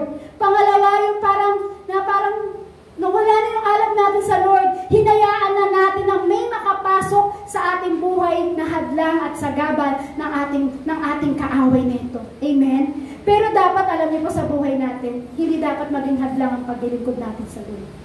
Kailangan, kung ano man yung sagabal sa paglilingkod mo, tanggalin mo yan, maging fire ka pagdating sa Lord. Amen po. Kasi kung minsan iniisip natin na, hindi naman ako nagbabackslide eh. Okay naman ako sa Panginoon, consistent pa ngayong ginagawa ko sa church eh. Routine at obligasyon lang ang ginagawa natin sa church na ito. Amen? So minsan tinatawag pa tayo ng leaders natin na faithful tayo eh. Pero nakikita ng Diyos yung puso natin. Amen. Sabi ko nga po, pwede nating lokohin ang ating sarili, pero ang Diyos hindi natin maluloko. Bakit? Alam ng Diyos kung faithful ka sa Kanya. Alam ng Diyos kung ano ang laman ng puso. Amen? Amen? Amen? Nawawala na kasi pala yung apoy natin. Kaya akala mo hindi ka nagbabackslide. Akala mo hindi nawawala yung apoy mo sa Panginoon. Nawawala po. Pag meron kang ginagawang obligasyon at routine na lang sa paglilingkod mo. Amen? Amen. Alam niyo po, sinasabi ko po ito sa inyo na para tayo po ay samahan ng Lord. Wag po kayong tumingin sa akin. Because God talking to you right now. Amen. Wag po akong titignan. Alam ko po maldita po ako. Alam ko po minsan matalas talaga ang pananalita ko. Kaya inaamin ko po yan sa harapan ng Diyos at yun po talaga yung pinapabago ko po sa Lord. Kung sino man po yung akin na pagsalitaan ng hindi maganda at nasugatan ang kanyang puso, humihingi po ako ng tawad sa harapan ng ating Panginoong Isus. Amen? Amen. Kasi tignan niyo po, kasi minsan iniisip po natin, nakakala natin wala tayo nagagawa. Pero alam niyo po, sa gabing ito, huwag po akong tignan niyo, hindi po ako ang nagsasalita. Bakit po? Kasi because God talking to you right now. Amen. Kinakausap ka ngayon ng ating Panginoong Isus. Yung parang minsan, kasi ganito eh. Alam mo, kinakausap ka na ng Diyos eh. Pero minsan, ito nangyayari sa atin. Yung parang minsan, aantukin ka na sa words. Tignan mo nga kung may tulog sa iyong katabi. Tignan mo kung may tulog. Kasi, bakit? Kailangan mong gisingin yan. Bakit? Kasi kinakausap ka ngayon ng ating Panginoong Isus. Amen? Amen? Kinakausap ka ng Lord. Kaya minsan, pag kinakausap ka ng Lord, minsan nangyayari, inaantok ka na sa word. Amen? Kaya pag may nakita kang tulog sa katabi mo, kapatid, gising, kinakausap tayo ng ating Panginoong Isus. Para walang nagigising, parang lahat tulog ah. Tulog po ba ang lahat? Yan. Amen? Ibig sabihin, kinakausap tayo ng ating Panginoong Isus kung bakit minsan, pag kinakausap ka na Lord, inaantok ka na sa salita ng Diyos. Naranasan ko po yan. Pero alam niyo po, dapat pakinggan po natin yung salita ng ating Panginoong Isus. Huwag mong titignan yung nagsasalita. Kasi pag tinignan mo yung nagsasalita, wala ka talaga makikitang maganda. Makikita mo lahat ang kapintasan niya. Pero tignan mo yung sinasabi ng Panginoon sa'yo. Kung paano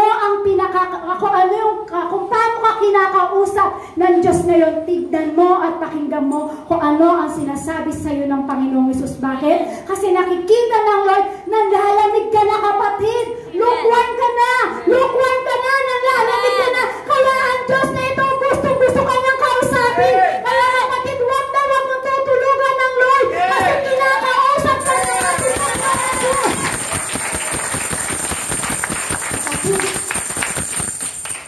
Huwag kang matutulog. Kasi bakit? Kasi pag natutulog tayo, paulit-ulit na lang yung ginagawa natin sa church, obligasyon na lang tayo para mag-church. Obligasyon na lang, routine na lang. Di mo na pribilehiyo ang ating Panginoong Hesus. Baka yung paglingkod natin, hindi na talaga pribilehiyo, kundi obligasyon na lang.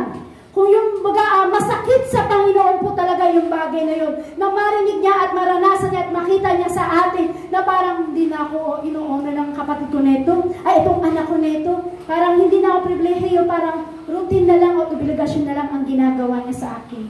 Amen po? Maglingkod po tayo pagdating sa Panginoon kasi yung puso natin, kailangan po dapat buo sa Lord. Kasi tingnan niyo po, ang puso natin minsan nahahati. Yan, may maisusulat na kayo. Pahayag chapter 3 verse 15 to 16.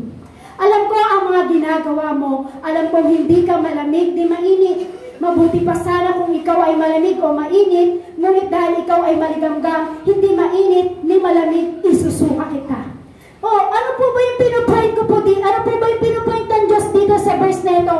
Kasi tingnan po, ang pinupoint po ng Diyos po dito sa verse na ito, it's hard to break on the Lord part. Sabi po doon, it's hard to break on the Lord. Yung part na yun, masakit po sa Panginoon po yun. Kasi bakit po? You have servant at children consistently na naglilingkod ka sa Kanya. Pero dahil doon sa consistently na naglilingkod, pero nakikita ng Lord na ikaw pala ay malamig. Amen? Sabi po dyan, serving Him. Pero yung parang, alam mo sa Panginoon na hindi na buo yung puso mo. Kasi bakit nanlalamig ka na, kapatid eh? Amen po? Amen. Nagsiserve tayo sa Panginoon pero nahahati yung puso natin sa Kanya. Yung buong buo, yung parang hindi na buong buo yung binibigay natin sa Panginoon. Yung po pag ikaw ay naging lukewarm. Yung parang nanlalamig ka na, nahahati na yung puso natin sa Lord at hindi na ito buong buo pagdating sa Panginoon. Maaaring siguro, maaaring may hinahati ka pa sa mundo. Parang hindi mo maiwanan sa mundo, hinahati mo pa, na parang kailangan ko munang unahin itong mundo na ito. Alam niyo na kung anong ibig kong sabihin, kayo na po ang makakasagot sa sarili niyo. Kung ano yung sinasabi ko na, kay mana, baka ang paglilingkod pa natin, ang puso natin ay nahahati pa sa mundo. Kayo na po ang nakakaalam po yun. Kumbaga parang sinasabi, kailangan ko pa unahin itong mundo na ito kailangan ko pa unahin itong kasalanan na ito. Wow! Kailangan pa unahin ang kasalanan. Alam niyo po, God's talking to you right now. Amen. Huwag mo hahatiin ang mundo mo pagdating sa Lord. Amen. Huwag mo hahatiin sa mundo ang buhay mo. Amen. Kasi naglilingkod ka na sa Panginoon. Nandiyan ka na sa Panginoon. Keep your best. Amen. Amen. Amen. Kapag parang nandiyan ka na gumagawa ka na sa Lord, ibigay mo na yung the best pagdating sa Lord. Amen. Kasi tingnan niyo po, kapag maligamgam ka, pinapakita po sa stage na ito, kapag, hindi po sa stage diyan sa verse na yan, kapag pinapakita po dyan, na kapag ikaw po talaga ay maligamgam, alam niyo po kung ano pinapakita po dyan, manhid ka na at matigas ka na. Pag malamig ka na o maligamgam ka na, sabi po dyan, alam ko ang ginagawa mo, alam kong hindi ka malamig, di mainit. Mabuti pa sana kung ikaw ay malamig o mainit, ngunit dahil ikaw ay maligamgam, hindi mainit ni malamig, isusuka kita. Ang pinapakita po dyan, parang manhid ka na, matigas na ang iyong puso. Kumbaga, gusto ba natin ganong kapatid, na ang kategory sa atin ng Lord, pag tayo po ay nalalamig na, manhid na ang ating puso at matigas na? Yung manhid na tayo, yung parang kahit anong marinig mo, na kahit anong pakikinig mo ng words of God, kahit anong encouragement sa'yo, wala nang dating. Amen po? Amen. Ibig sabihin niya, pag nanlalamig ka na, lukewarm ka na sa Lord, ibig sabihin niya, pinapakita ng puso natin, manhid na at matigas. Yung parang naranasan ko po na meron po ako na isyaran, in-explain ko na lahat-lahat, na ganito gawin mo, ganito ang gawin mo, hindi pwede yan, sinabi ko na lahat ang totoo. Pero alam niyo po, ang dating, ang tigas pa rin. Ang tigas pa rin. Yung parang, ayaw niya nang makinig sa'yo. Yung parang sinabi mo na lahat-lahat, hindi tama yung kapatid, dapat ganito mo gawin mo kapatid, dapat ganito ang gawin mo, dapat ganito ang dapat ganito yung gawin mo. Alam niyo po, maayos naman pa yung pagsasalita ko. Pero ayaw pa rin niya, manhid siya. Matigas siya. Amen? Ayaw niya talagang pakinggan. Yung parang gusto mo, umiiyak ka na para, kapatid, ito yung totoo, kapatid, ito yung gawin mo, kapatid, ito yung kakapahamak mo. Umiiyak ka na sa kanya, pero manhid talaga at matigas. Ganyan pala ang kategory ng maligamgam pagdating sa Panginoon. Amen? Amen. At yun po yung delikado sa isang Kristiyano. Kaya mga kapatid, na hanggang maaari, dapat magpakumbaba tayo sa ating Panginoong Hesus. Amen po? Amen po? Because you're hearing the words of God, umaating ka na, gumagawa ka na, nag-worship ka na, nagbabasa ka na ng Biblia, everyday ka na gumagawa sa Panginoon. Kaya lang, wala na pala yung heart mo, kapatid. Wala na yung heart mo pala dun sa ginagawa mo. Kundi obligasyon at routine na lang palang ginagawa mo. Bakit? Manhid at matigas na tayo sa salita ng ating Panginoong Hesus. Amen. Amen po? Amen. Kung baga yung pagbabasa mo na ng Biblia, parang okay, nabasa ko na to.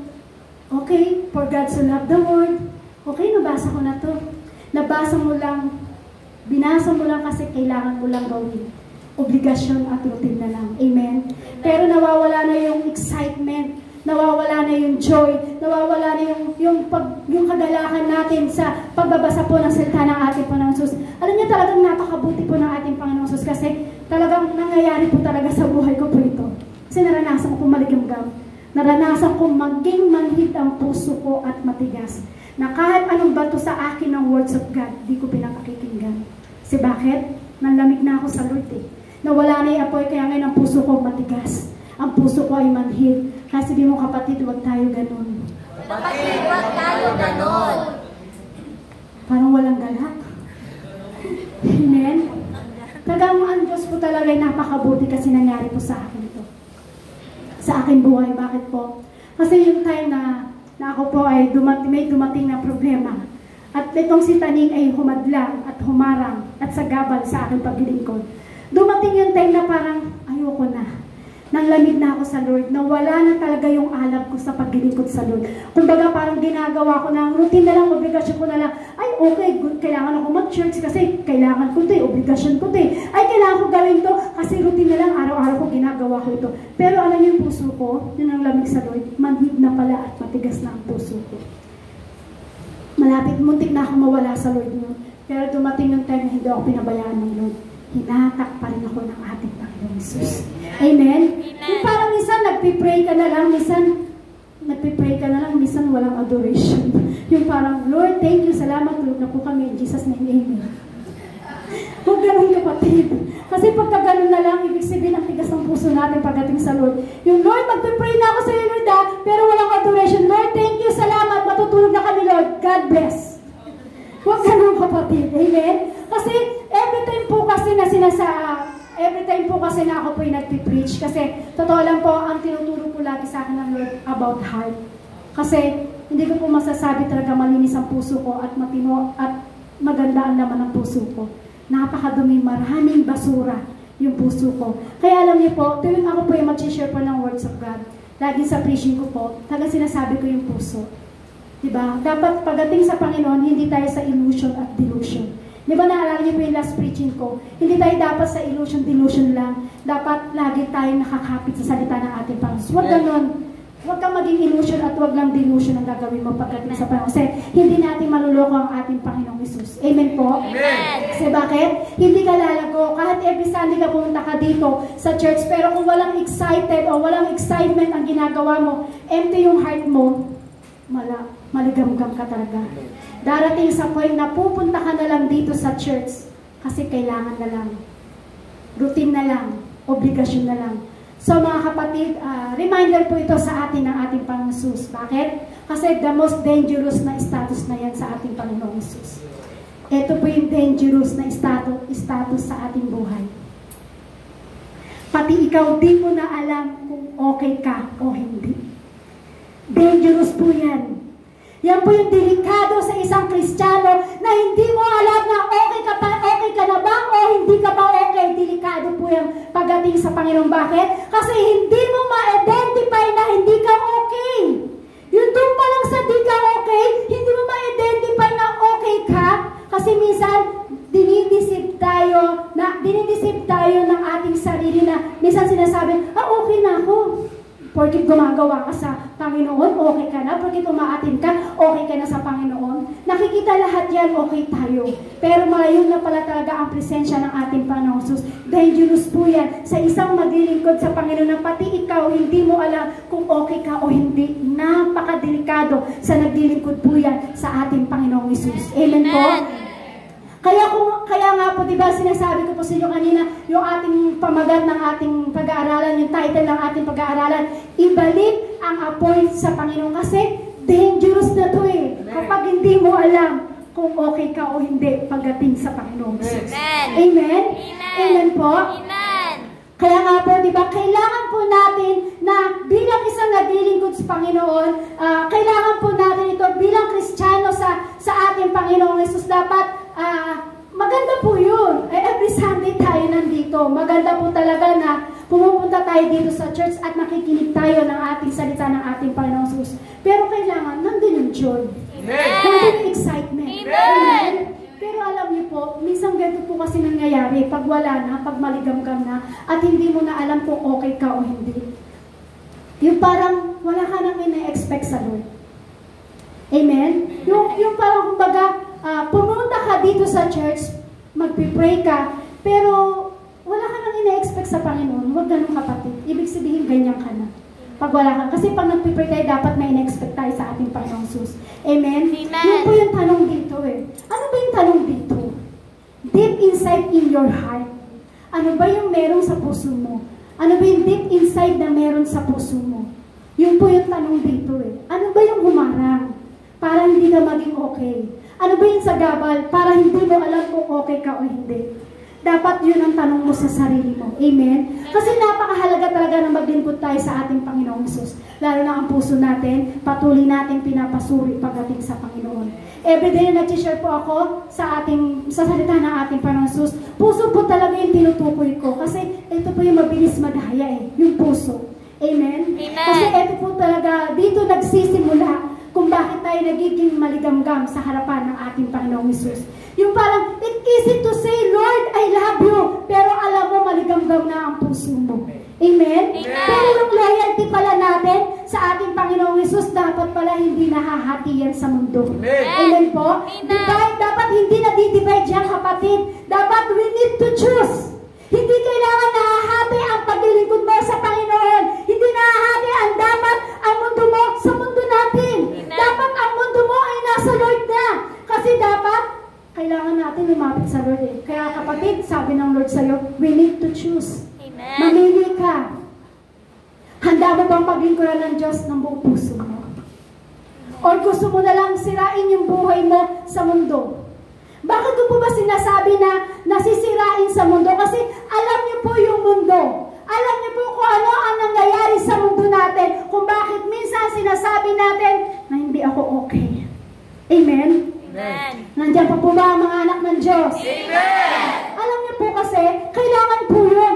Ang buhay po natin sa Panginoon, kailangan, yes, may pagsubok talaga. May sagabal. Meron talagang darating na nasagabal at paghadlang sa ating paglilingkod. Pero alam niyo po, kailangan sa isang naglilingkod sa Lord, may sacrificial. Minsan, may mga problema na dumarating sa atin, pero kailangan pagtiisin mo yun. Kasi kailangan na maglingkod tayo pagdating sa Panginoon. Pero alam niyo po, yung heart po natin, yung heart natin na nadadaya, ito po yung napakasarap na maglingkod sa Panginoon. Yung kahit may dumarating problema, pero ang puso mo okay pa rin sa Lord. Yung kahit anong sagabal at hadlang na ginagawa ni Satan, pero yung puso mo okay pa rin sa Lord. Alam niyo po, diyan po nakakalugod ang ating Panginoong Jesus. Sabi ng Lord, huwag mong i-divide ang buhay mo sa mundo. Kasi sayang.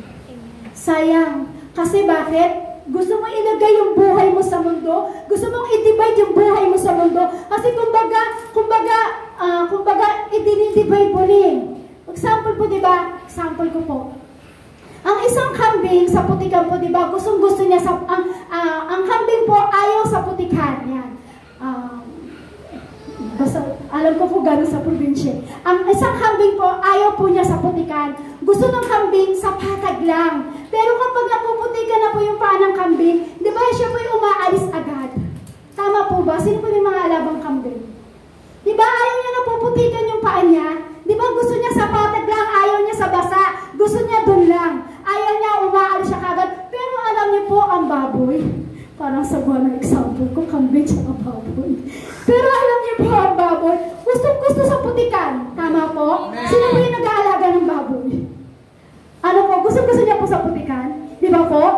Gusto niya sa putikan. Nilalaro niya pa ito, nilalaro niya po yung mud, nilalaro niya po yung putik, na kahit paliguan mo, babalik at babalik pa rin yung baboy dun sa mud na yun. Yun yung pagkakaiba nila ni kambing. Si kambing ayaw sa putikan, pero si baboy paliguan mo, gusto pa rin bumalik. Nagpapagulong-gulong pa siya sa mud. Amen? Gusto niya yung gusto ng baboy ang putik. Pero alam niyo po kung ano yung pinipresent ng putik sa atin. Ipinipresent po ng putik sa buhay po natin, walang iba kundi yung kasalanan. Yun po yung ipinipresent ng mud sa buhay po natin, kundi ang ating kasalanan. Depende sa iyo, kapatid, kung aalis ka na, o katulad sa kambing, o babalik ka sa kasalanan na tulad ng baboy na ini-enjoy pa ang kasalanan. So mga kapatid, pumili ka lang. Si kambing ka ba, o si baboy ka? Gustong umalis sa kasalanan, o si baboy gustong bumalik sa kasalanan? Mamili ka. May choose ka, kapatid. Pwede kang mamili, nasa iyo. Pero alam niyo po, kung pipiliin natin ang kalooban ng ating Panginoong Jesus na make a way, kumbaga, yung make a way na umalis tayo sa kasalanan. Yung alam mo nagkakasala ka dyan, gawin mo ng paraan. Yung alam mo na pumapasok ka sa maling relasyon, umalis ka dyan, gawan mo ng paraan. Amen? Dapat maging si kambing ka, hindi sa baboy. Kaya sabi nga po dito, make a way para umalis ka sa kasalanan. Amen. May gagawin ka para umalis sa kasalanan. Ano po yun? Mahalaga ang mag-repentance kapag tayo po ay nakagawa ng kasalanan sa Panginoon. Yung the way back to God repentance, yung babalik ka para humingi ng tawad sa Lord. Lord, nagkasala ako, Lord. Lord, naglaro ako ng putik. Lord, ako po ulit nagkasala. Yung mat na yun, Lord, binabalik-balik ako, Lord. Lord, patawad. Amen? Amen. Yun yung maganda na babalik ka sa Panginoong Jesus para makaalis sa kasalanan. Amen. Amen po? Amen. Kasi tignan niyo po, you need to acknowledge na napalayo tayo sa Panginoong Jesus. Yung ngunit i-admit na nagkakasala tayo po sa ating Panginoong Jesus. Mahalaga po yun sa ating Panginoong Jesus.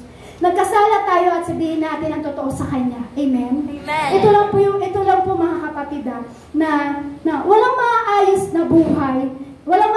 na buhay natin kung hindi mo aaminin sa Panginoong Jesus kung ano ang puso, kung ano laman ng puso mo at anong pagkakasala mo. Ulitin ko po, walang maaayos na buhay sa atin kung hindi natin aaminin sa Panginoon ang laman ng puso natin sa Lord at kung hindi natin aaminin ang ating pagkakasala. So mahalaga po na aminin natin ang totoong nilalaman ng ating puso sa harapan ng Panginoon. Yung totoo tayo sa Panginoon na sinasabi, Lord, nagkasala ako ngayon. So, Panginoon, patawarin mo ako, Panginoon. Yun yung gusto ng Lord, humility. Amen? Amen. Kailangan mo pakumbaba sa Kanya. We just keep pretending. Dapat we just keep pretending. Kumbaga na, nagmamatigas ka pa sa harapan ng Diyos. Yung parang alam mo nang may kasalanan ka, pero nagmamatigas ka pa rin sa harapan ng Diyos. Alam niyo po kapatid, baka nilalabas lang natin yung pride. Yung pride mo kaya nagiging matigas ka at nagiging manhid ka sa Panginoon. Tanggalin mo yung pride. Amen? Amen. Ayaw po ng ating Panginoong Jesus yan. Kumbaga, pag tayo po ay may pride o manhid at matigas ang puso natin, ayaw nating aminin na may something wrong sa buhay po natin. Huwag ganun. Dapat repentance pa rin pagdating sa Lord. Na hindi na pantingin mo, hindi na maayos ng ating Panginoong Jesus. Alam niyo po, God can help na willing talaga na maayos ang Panginoon ng buhay. Amen. Amen. Amen. Kalagayan at sa harapan ng ating Panginoong Jesus, willing po yan na ayusin po yan. Yung willing na gusto mo kapatid na, Lord, ako po'y nagkasala, naglaro po ako ng mad, Lord, willing po ako na mag-repent sa iyo, Lord. Willing po ako na makabalik sa iyong kaharapan, Lord. Willing po ako, Lord, na muli makapaglingkod sa iyo at muli mag-init ang paglilingkod ko sa iyo, Panginoon. Yun yung gusto ng Lord. Willing ka. Yun ang gusto ng Lord, kapatid. Surrender. Yung gusto ng Lord. I-surrender mo ang lahat ng bagay. Mag-repent ka pagdating sa Panginoon. I-surrender mo pagdating sa Lord. Huwag ka nang manglalamig, kapatid. Ang gusto ng Lord, aminin mo kung ano yung bagay na mga bagay na kasalanan na ginagawa mo. Gusto ng Lord, surrender. Pahayag chapter 3 verse 19 to 20, sinasaway ko, pinapalo ang lahat ng aking minamahal, kaya't maging magsigasig ka, pagsisihan mo talikuran ng iyong mga kasalanan. Tignan mo, nakatayo ako sa kumakatok sa pintuan, kung tilinggin man ang aking tinig at bubuksan ng pinto, papasok ako at kakain na kasalo niya. So ano po yung gusto ng Diyos? Bumalik tayo. Amen? Bumalik tayo sa Kanya. Yung kumbaga parang gusto mo nang bumalik sa Lord. Yun ang gusto ng Lord eh. Sabi niya, sinasaway niya at pinapalo niya. Yung kanyang, pinapalo nga ang lahat ng aking minamahal. Minamahal tayo ng Lord, kaya tayo pinapalo. Kaya gusto ng Lord, bumalik ka. Mag-repent ka pagdating sa Lord. Gusto ng Lord na yung gusto ng Lord, yung mga nawala sa atin, gusto ng Lord, ibalik niya sa tamang path. Yung mga bagay na nawala sa atin, gusto niya ibalik niya ito sa tamang path na, kumbaga kapatid, gusto ng Panginoon na bumalik ka sa Kanya. Gusto ng Panginoon na maayos ka. Gusto ng Panginoon na sundin mo kung anong kalooban ng Diyos. Kasi kahit ano sabihin sa'yo ng words of God, pero pag matigas ang puso mo, lukewarm ka, ibig sabihin yung kapatid, ikaw na ang nagdedesisyon, hindi na ang Lord. Kasi ang Lord, gusto Kanya makabalik eh. Amen? Kasi ikaw na yung nagdesisyon yung pag gusto mo o ayaw mong bumalik sa Panginoon. Ikaw na yung nagdesisyon yun. Pero ang gusto ng Lord, kapatid, repent. Amen. Repent ka lang sa Lord. So, ano po ba yung sinasabi po doon? Sinasaway ko at pinapalo ko ang aking minamahal.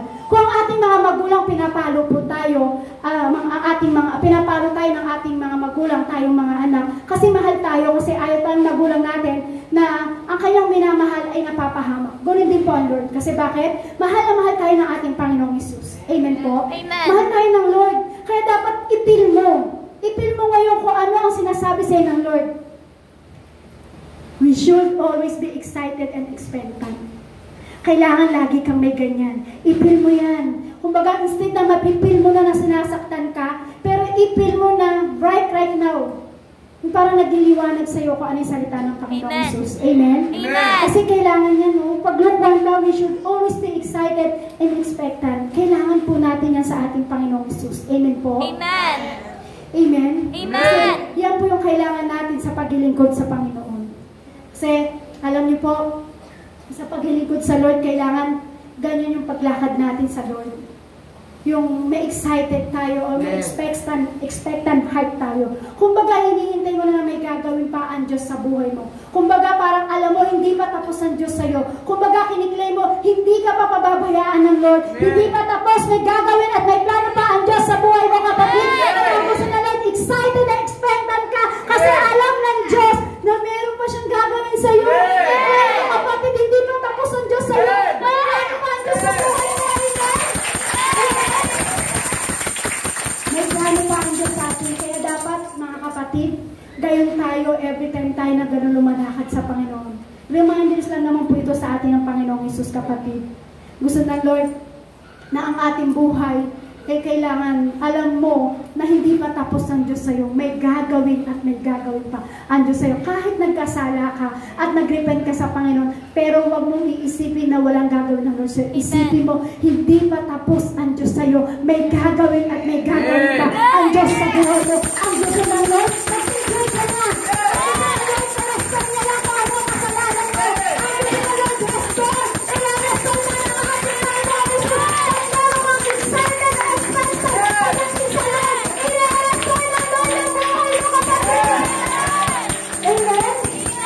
Dumarating po talaga sa buhay natin yung lukewarm.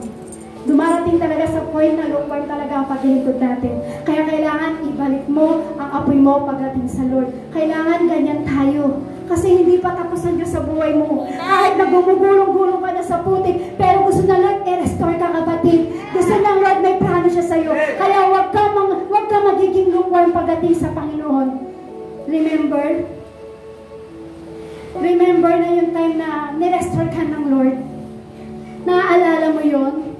Remember kung paano ka pinagaling ng Lord? Naaalala mo ba yung kung paano ka pinagpala ng ating Panginoong Hesus? Naaalala mo ba kung paano ka iningatan ng Lord? I-remember mo kapatid. Paano ka ba niligtas ng ating Panginoong Hesus? Di ba pinagaling ka niya sa karamdaman? Di ba pinagaling ka niya pinagaling ka niya sa sakit? Tama po ba kapatid? Di ba minsan, higit sa lahat, nagkasala tayo at tayo gumulong-gulong sa mad na yon. Pero ano ginawa ng Diyos? Alalahanin mo kapatid, kung paano ka i-restore ng ating Panginoong Hesus. Kaya sabi niya, pag gusto mong i-restore ka ng Panginoon, dapat may ganyan ka kapatid. Kasi bakit? Hindi pa tapos ang Diyos sa iyo. Amen? Hindi pa tapos ang Diyos sa iyo kapatid. Bakit po? Sabi po sa pahayag, alalahanin mo ang dati mong kalagayan, pagsisihan mo at talikuran ng iyong masasamang gawa, at gawin mong muli ang mga ginagawa mo noong una.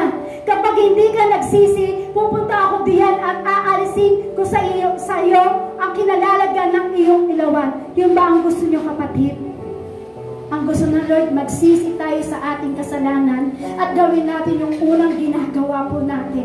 Kung paano ka unang umibig at unang gumawa sa Lord, yun ang gawin mo. Ano po ba yung unang ginawa natin sa Panginoon? Yung umibig ka. Siya yung first love mo na hindi mamamatay. Kaya sabi, first love never die. Dapat hindi ka nanlalamig sa Lord. Kasi sabi niya, alalahanin mo ang dati mong kalagayan, pagsisihan mo at talikuran ng iyong mga nasasamang gawa. Kasi bakit po? Gusto na Lord i-restore ka eh. Kasi yung unang ginawa mong umibig ka sa Kanya, excited ka sa paglilingkod, excited ka sa paglakad mo sa Panginoon. Kasi gusto ng Diyos, makita mo kung saan ka nalaglag. Amen. I-trace mo kapatid kung saan ka nadapa. I-trace mo kapatid kung saan ka nahulog. At kung na-i-trace mo yung kapatid, alalahanin mo kung saan ka nalaglag, alalahanin mo kung saan ka nadapa. Ito ang gagawin sa'yo na Lord, i-restore ka ng ating Panginoong Hesus. Bakit? Hindi mawawala ang apoy ng Lord sa'yo. Amen? Kasi bakit? Yun yung first love mo sa ating Panginoong Hesus. Yun yung gusto ng Lord. Ibalik mo sa Panginoon ang hanap mo. Ibalik mo sa Panginoon at iparestore mo sa Panginoon kung ano yung pag-ibig na nawala sa iyo. Kasi minsan iniisip natin, malayo na sa atin ang ating Panginoong Hesus. No. Hindi po malayo ang Diyos sa atin. Tayo lang po ang lumalayo sa ating Panginoong Hesus. Yung akala natin, sayang, wala nang pakialam sa akin ang Panginoon. No, kapatid. Laging nakabantay at laging nakatingin ang mata ng Diyos sa buhay mo. Tinitingnan ng Diyos at sinusundan na kanyang paningin kung saan ka manggagaling, kung anong ginagawa mo at kung anong kasalanan, kung saan ka nadapa at saan ka nalaglag, doon ka ibabangon ng ating Panginoong Hesus. Remember, kung saan ka nadapa, kung saan ka nahulog, kung saan ka parang nawala sa paglilingkod sa Panginoon, iparestore mo sa Lord. Ibabalik at ibabalik ng Lord kung ano yung nawala sa iyo. Yung passion ba nawala, iparestore mo sa Lord, ibabalik ng Lord siya. Yung pag-ibig ba? Yung alag ba sa Panginoon na wala? Iparestore mo sa Panginoon, ibabalik ng ating Panginoon siya. Bakit? Mahal na mahal tayo ng ating Panginoong Hesus. Mahal na mahal ka ng Panginoong Jesucristo. Kapatid, inuulit ko, remember, alalahanin mo, i-trace mo kung saan ka nadapa at kung saan ka nilaglag ng kaaway, kung saan ka hinadlangan at nilagyan ng sagabal ng kaaway para hindi makasunod sa katotohanan, sa pag-uutos sa atin ng Panginoong Hesus. Tandaan mo, ang Diyos na ito, mag-repent ka lang, magsisi ka lang, at aminin mo na ikaw ay makasalanan at nagsisisihan mo, i-restore ka ng Panginoon. Bakit? Mahal na mahal ka ng ating Panginoong Hesus. Amen? Mahal ka ng Diyos. Mahal ka ng Diyos. Amen? Sabi ko sa pahayag 3:20, tignan mo, nakatayo ako at kumakabok sa pintuan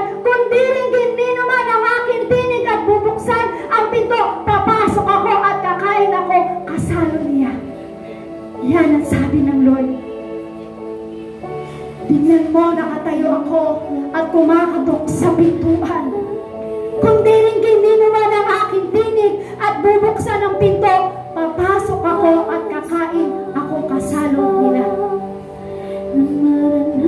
Inanyayahan ko po kayo tumayo sa ating Panginoong Hesus. Ako sa iyo.